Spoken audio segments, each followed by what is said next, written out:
You know how like the other day in class we had like like Albert Einstein. Yeah. So it's something like that. But you know like that you just sort of said like now you're actually like imagine how much it's about. So you're getting a student from like that. I'm pretty sure.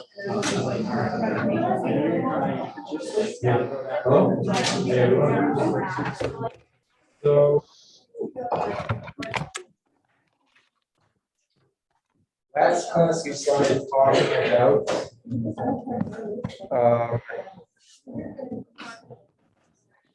functions of several variables. Today we're going to continue with some fundamental stuff about these functions, and then so what I can say is, so today we're going to talk about limits and continuity of functions of several variables. I don't think there'll be specific questions either about limits or about continuity on the exam, but in order to understand partial derivatives, it is very useful to have a clear picture of how limits and continuity work. So let's start with limits.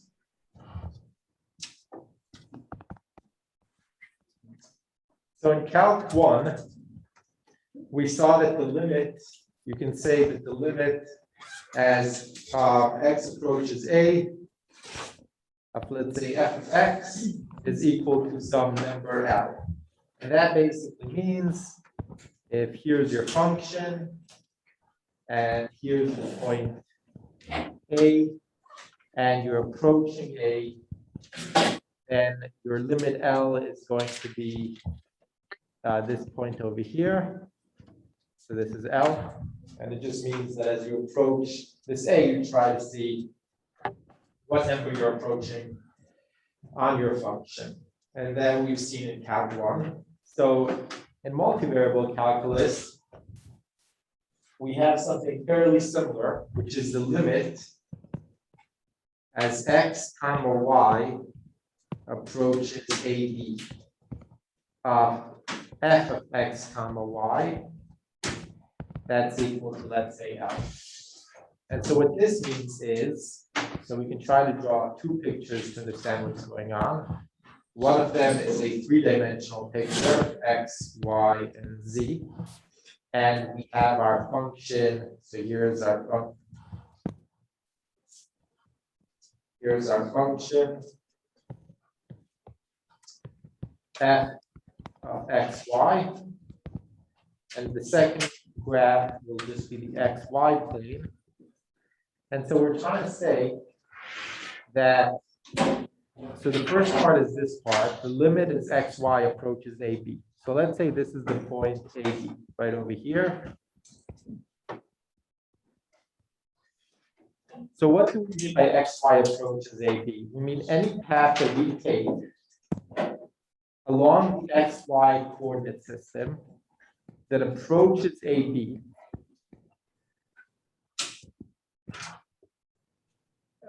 has the property that the limit of this path, and these paths are all one-dimensional, so we can think about it in terms of the limit in Calc 1, but the limit of these paths are L. And that would mean, okay, so here is my point AB down here.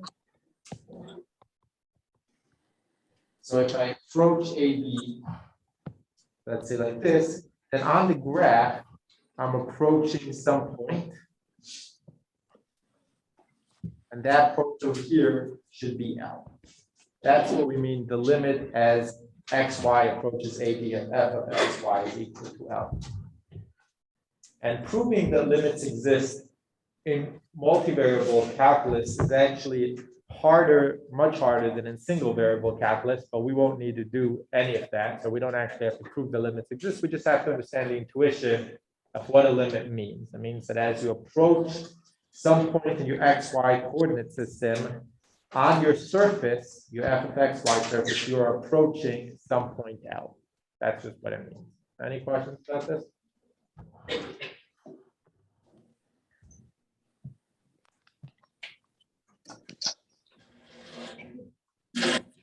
Now we say that a function is continuous, and we will only be dealing with functions that are continuous, except for maybe a single finite number of single points, and we'll talk about why that is. But we say that a function is continuous, so f of x y is continuous if the limit, let's say continuous at AB, so at the point AB, if the limit is xy approaches AB of f of xy is equal to f of xy is equal to f of AB. So what this means is that instead of thinking about the limit, we can just plug in the points. And if when we plug in the points, we also get the limit as we approach those points, then we say that our function is continuous. Very similar to Calc 1. So an example of a function that is not continuous would, let's say, be this function over here. So the graph looks like here, like this, and then it jumps up and keeps going. So let's say this line over here is z is equal to 2. And let's say this line over here is the line z is equal to 4. So you have this surface and then it kind of jumps up. Well, clearly it's not continuous because this surface is torn. There isn't you can't walk along this surface in a continuous path and get from here to up here. You have to jump. That's one way of thinking about why it's not continuous.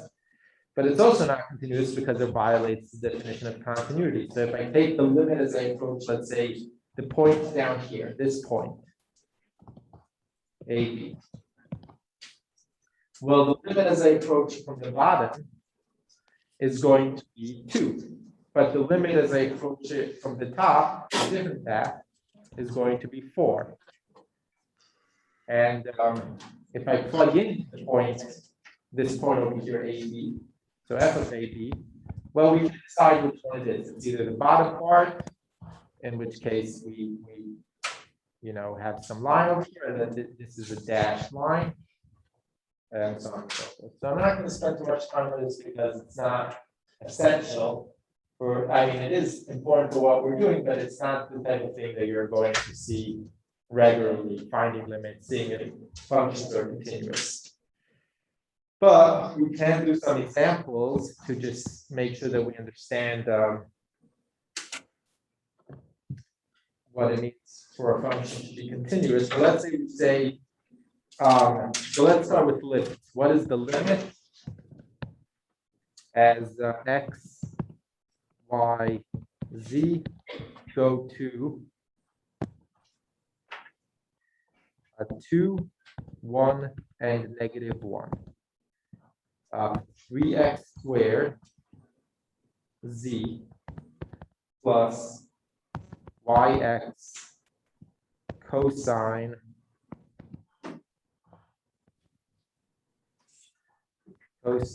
of pi x minus pi z. Right, so this is our function. So what happens to the limit? Well, if you notice, this function is actually continuous. Like when a function isn't continuous, we're either dividing by 0 at some point or something fishy is happening. This cosine over here, very continuous, no problems. And this polynomial over here also continuous. So if we want to find the limit, we can just plug in our points. So we can say, hey, this is equal to 3 times 2 squared times our z, which is -1, plus our y, which is 1, times our x, which is 2, cosine of pi times our x, which is 2, minus plus pi. Okay, we just plug in the points. And this is our limit. Because this function is continuous, we can just plug in our limits and get the answer. And we won't ask you to find limits of very complicated functions. Here's another example. So let's say I have the limit as xy goes to 5, 1 of xy over x plus y. Well, if I were going towards this function at to the point 0, 0, so if xy was going to 0, 0, then at the bottom I have 0. I'm going towards 0. And so I might have some problem. At the top, I also have 0. So it might be that the limit exists, maybe not. But that's not the question. The question is, what happens if I approach the point 5, 1?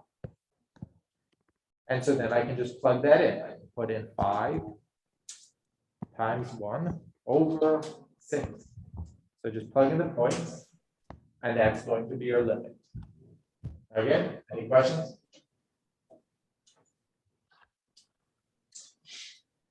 Okay.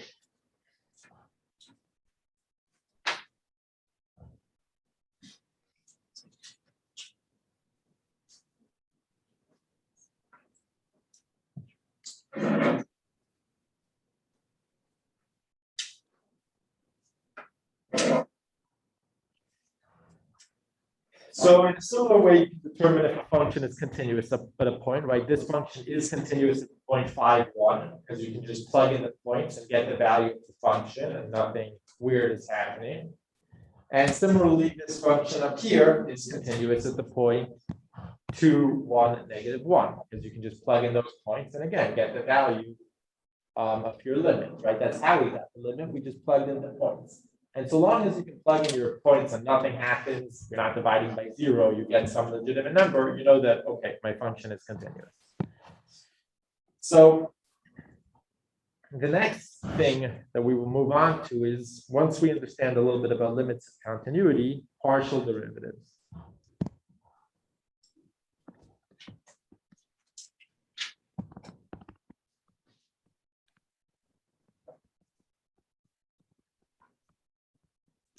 And this is very important and will appear on the exam multiple times.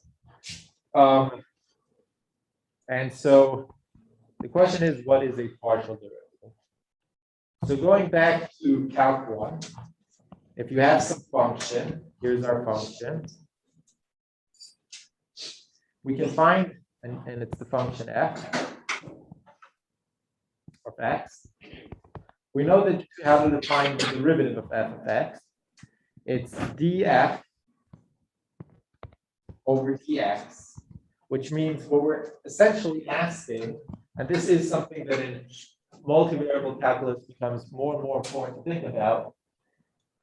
If I take a small step in my x direction, so this is my dx, there is some variation that I get in my f direction or in my y direction. So let's say this is x, and this is y, this is dy is equal to dx. So if I take a small step in my x direction, my function changes from goes from one value to another value. And that we can call this over here dy. And we want to know the ratio of this change. So for example, if my function is just x squared, so here's my graph, f of x is equal to x squared, then f df over dx is equal to 2x.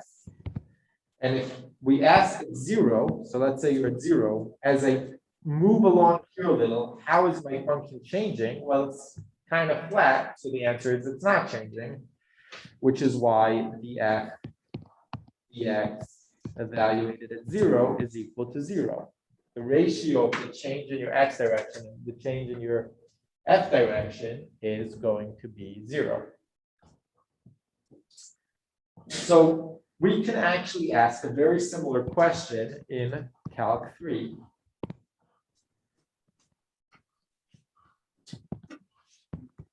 Let's say I have some function. This is the function f of x comma y.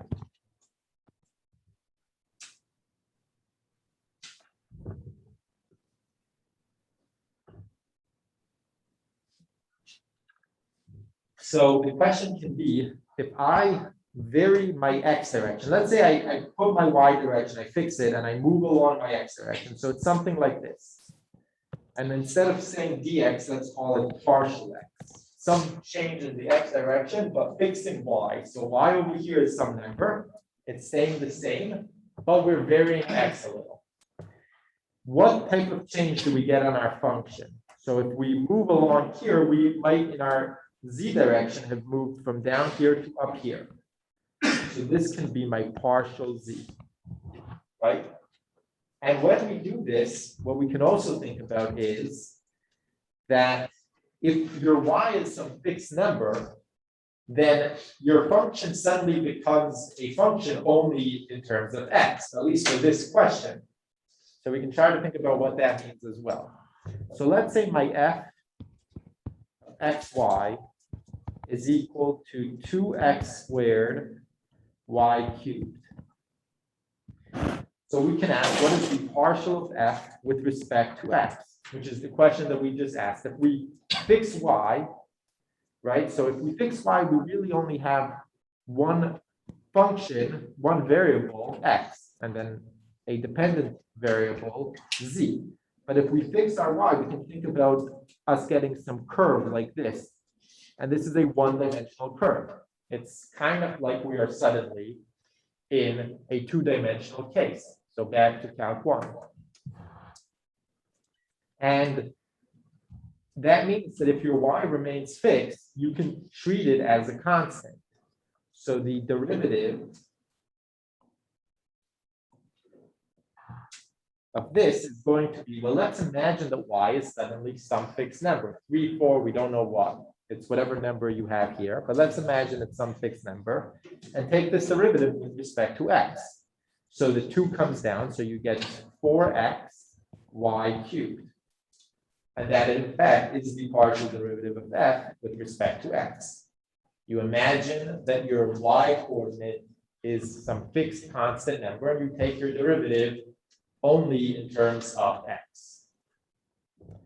We can also ask a similar question with respect to y.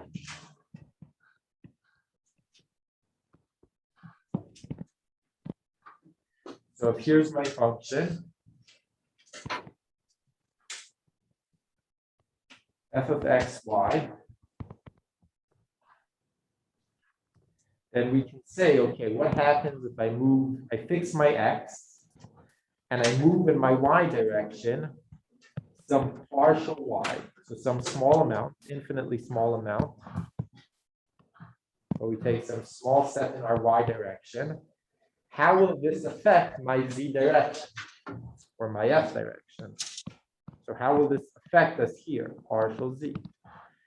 So that, and over here, f of x, y is equal to z. So that's again the same question, partial of z with respect to y. And going back to the previous problem, we had that the previous problem was 2x squared y cubed. Well, if I'm taking my derivative only in terms of y, I can again imagine that my x is some fixed number, and I get 6x squared y squared. And that is my partial in the y direction. So we'll also see how to take partial derivatives in some direction, maybe when you have some x and some y direction, you're moving someone in the x direction and someone in the y direction. But for now, we're just going to focus on small shifts in the x direction or small shifts in the y direction and try to understand how we can recover a lot of what we did in Calc 1 in this situation. Any questions about this?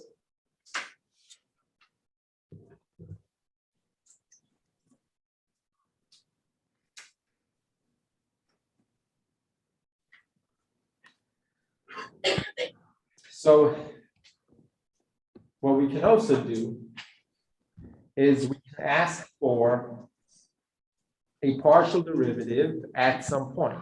So we can say I want to find the partial of z with respect to y at the point 1, 1. So when we do this, we first find the partial of z with respect to y, which is going to be, like we said, 6x squared y squared. And then we plug in the point 1, 1. So then the partial of z with respect to y at the point 1, 1 is going to be equal to 6, and that's your answer. Which means that at the point 1, 1, so let's say that's this point over here, at this point 1, 1, if I change my y direction a little bit, I go back and forth in my y direction, and I try to understand what change will I get in my z direction, it's going to be 6.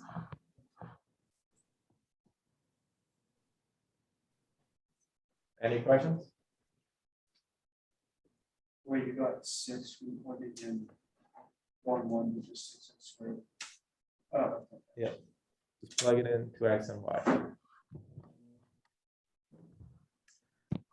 So we can do another problem. We can say, okay, what happens if I'm looking for f of xy being equal to x cosine of y? That's a times y. So take a minute and try to find the partial of f with respect to x, the partial of f with respect to y, and then the partial of f with respect to x, let's say at the point 0, 1.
So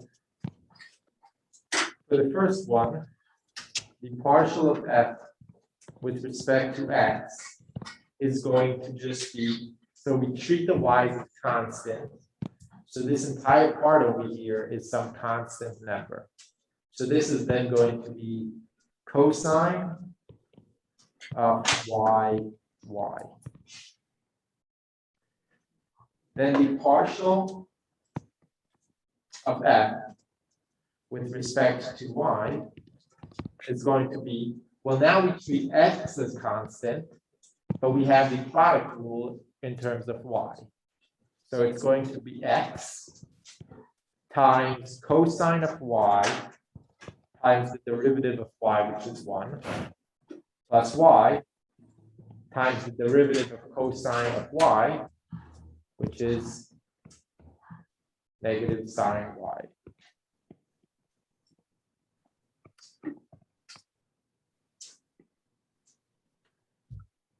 Any questions? So then, if we want to figure out the partial of f with respect to x at the point 0, 1, so the partial of f with respect to x at the point 0, 1, well, that's just going to be, well, we plug in a 1 here. So that is cosine of y.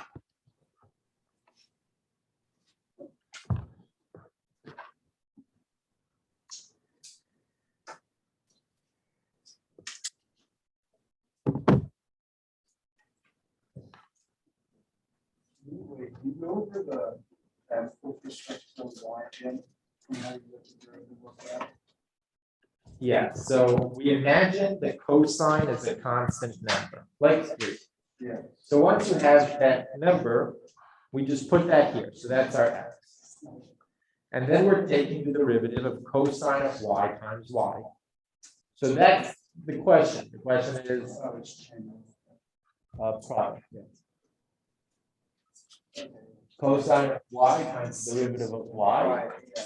Cosine and then minus.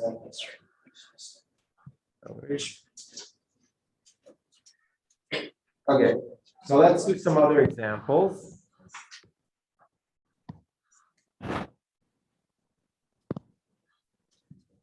So f of xy is going to be equal to x to the 4th plus 6 square root of y minus 10.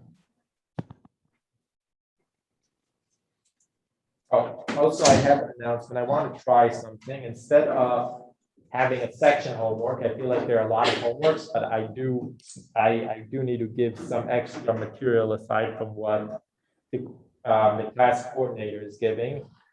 So I think it would be better on Fridays for the last 20 minutes to have a quiz with 2 questions. It won't be very hard. It will be something like this. Take the partial derivatives of this.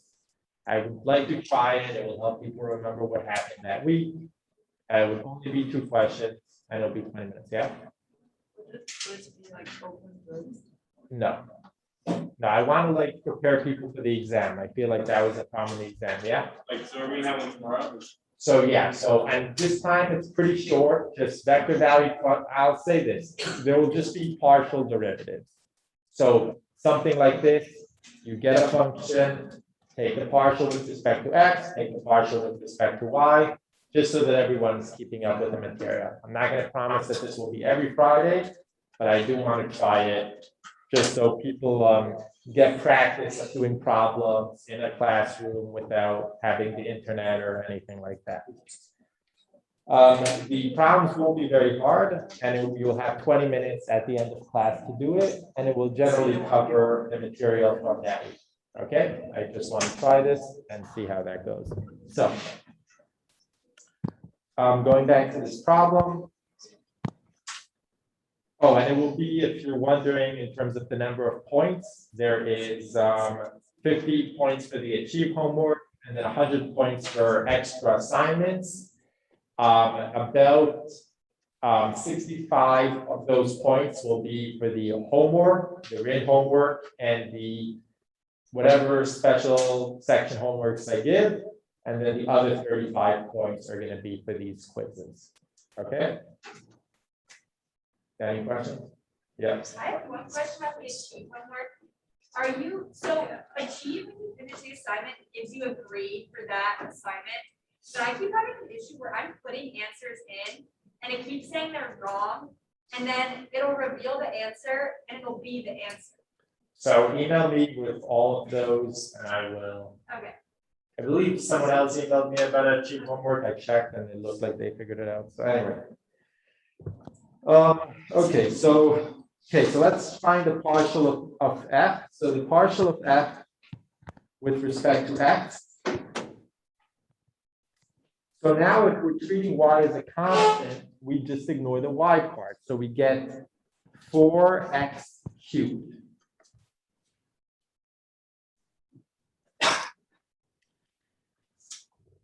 And the partial of f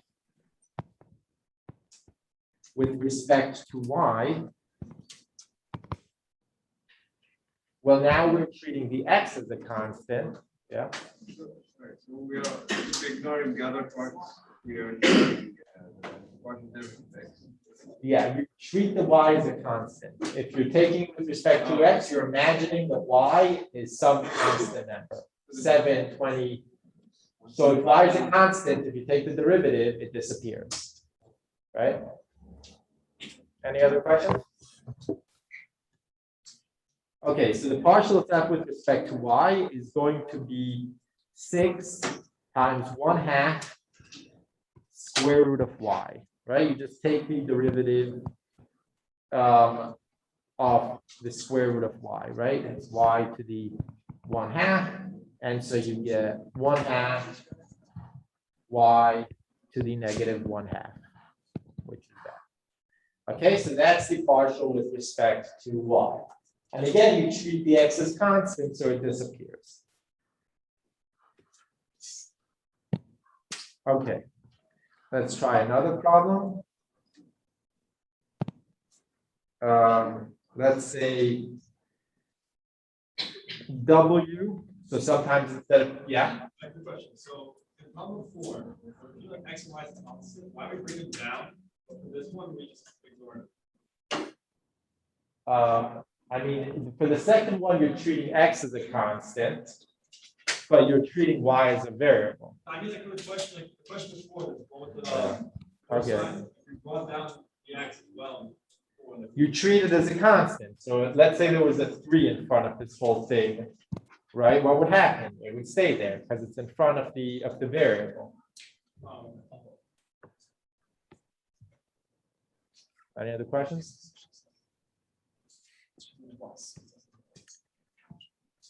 So let's say we have W is equal to x squared times y minus 10y z cubed plus 43x minus 7 tan of 4y.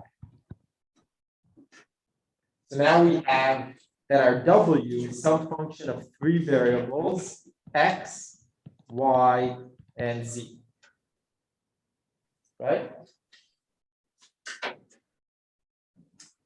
So what is the partial of W with respect to x? So let me put the terms that we don't need to worry about. This term has no x's in it. We don't need to worry about it. Neither do these. So it's just the first term and the third term. Well, the first term, we will get 2xy, right? We're treating y as a constant. It's like a number. And we bring down the 2. And then for the third term, we get plus 43. Right? Again, treating x as a variable. Okay, let's try this in terms of y. So what is the partial of y of w with respect to y? So in this case, we're ignoring, let's see what we're ignoring. The first term has a y, the second term has a y, this term doesn't have a y, and this term doesn't have a y. So this is going to be x squared, right? Again, you're treating y as the variable, and x squared is a constant. So it's like you have some constant times y, and that y just disappears. Any questions?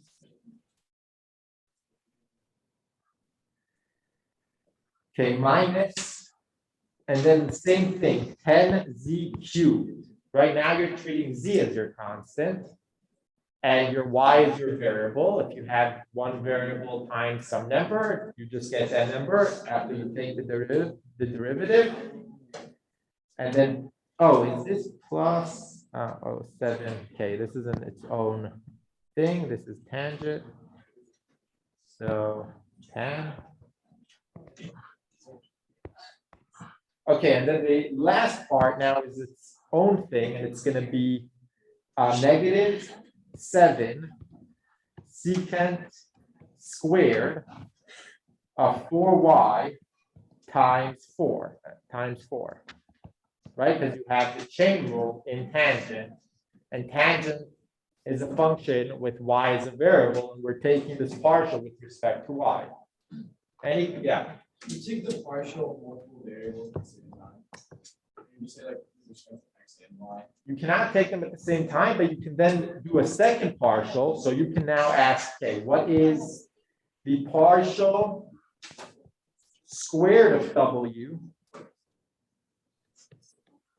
over So we already had partial w. So over partial y, partial x, which means take this and now find its partial with respect to x. Does that make sense? And later we will see what the gradient is, and it will help us find something called the directional derivative. So that will answer maybe a second part of your question. But for now, we're only taking partials in one dimension, either x or y, but we can then take the other direction. So what would this be? Let's do this. So if you're taking the partial of this with respect to x, the 2 over here comes down, so you get 2x. This does not have an x, and that doesn't have an x. So that's the answer, 2x. Hello? Yeah? What does that, can you explain what that means again, the partial or second partial W? Yeah, so the same way in Calc 1 we can have f double prime of x. What is f double prime of x? So first you have df over dx, which tells you if I take a small change in x, how does that change my f? And then the second thing we can do is we can take d squared of f over dx squared, which tells us take the second derivative. What's the derivative of that derivative? Again, if I start changing x, how does this change? So this is basically the same thing, but the first one answered the question, if I vary my y, how does my w change? And then the second derivative answers the question, if I vary my x, how does the derivative that I just found vary? That's what that would answer. Any other questions? Yes. So we always get to the same answer, no matter which one you take the partial first, like if you took partial W with respect to Y first or X first, and then. So as long as W has certain conditions, which in this class, it generally will, I think up until the vector calculus part. So there's going to be a while, but for now, yes. And my guess is if you did it with this example, you would. So let's do it. What is the partial? What is the partial of W? Let's first do it with respect to x now. Well, this disappears, that becomes 43, and this becomes 2xy. So we get 2xy plus 43. Now let's try the second one. What is the partial squared of W divided by partial x, partial y? So the 43 disappears. Now we're treating our y as the variable, so we get 2x. So these they are the same in this example. 2x and 2x. Any other questions? Yes?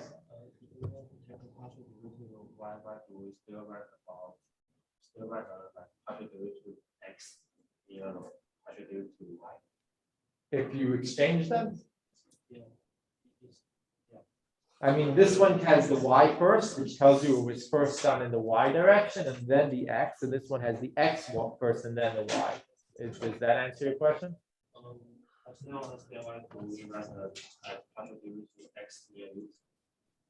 Partial derivative of x near. Oh, just to know that this one was the x direction and this one was in the y direction. That's just the notation. This just said we took our w and we took its partial, and then the square said we took our w again, right? So the w stays the same, which is why we're just squaring the partial and not the whole thing. And then we took that with respect to y. That's just the notation. Okay. In the same way, okay. In the same way over here, we get partial squared of f, and then we have dx squared, right? That just means you took the f with respect to x, and then you took the f with respect to x again. Partial of f with derivative of f with respect to x, and then we took the derivative of f with respect to x again. Any questions about this?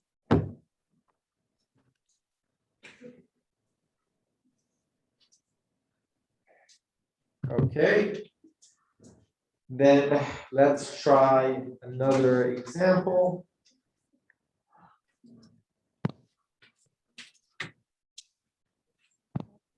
So they tell us h of st is equal to t to the 7th power ln of s squared plus 9 over t cubed minus the 7th root of s to the 4th. So please take a minute and try to find partial of h with respect to s, then partial of h with respect to t, and then find partial of h with respect to t at the point 1, 1.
Just plug in the point 1, 1 to your s and t. So for s, plug in 1, and for t, plug in 1, rather than keeping it as a function. So like, for example, here, this partial at 1, 1, let's say, yeah, 1, 1, will be equal to 2, because you plug in 1 for x. So it's like the difference between what is f prime of x and f prime of 1, right? One of them is a number, one of them is a function, which is a derivative.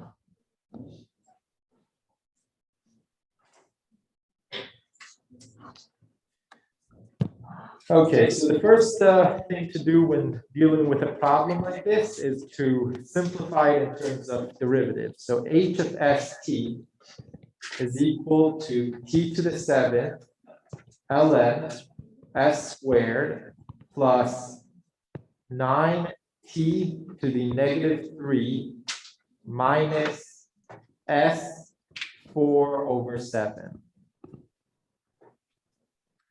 Now, I'm just going to introduce a slightly new notation.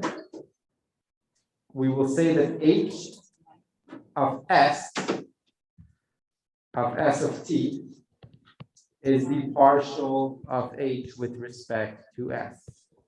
Okay, so that's another way of writing the partial derivative, a little subscript, partial of h with respect to s. Okay, so what is this? So we're treating t as a variable. So here, you're going to get t to the 7, 1 over s squared times 2s. Now, if your t is a constant, this disappears, and then you get minus 4 over 7s to the 4 over 7 minus 1. Whatever that is. 3, negative 3 over 7. So that's our partial in the s direction. How about the part? Any questions about this? Okay, how about the partial in the t direction? So the partial of h in the t direction of s comma t, well, that again will be partial of h in the t direction. And that will give us 7t to the 6th power ln of s squared minus 27t to the negative 4, and then the s disappears.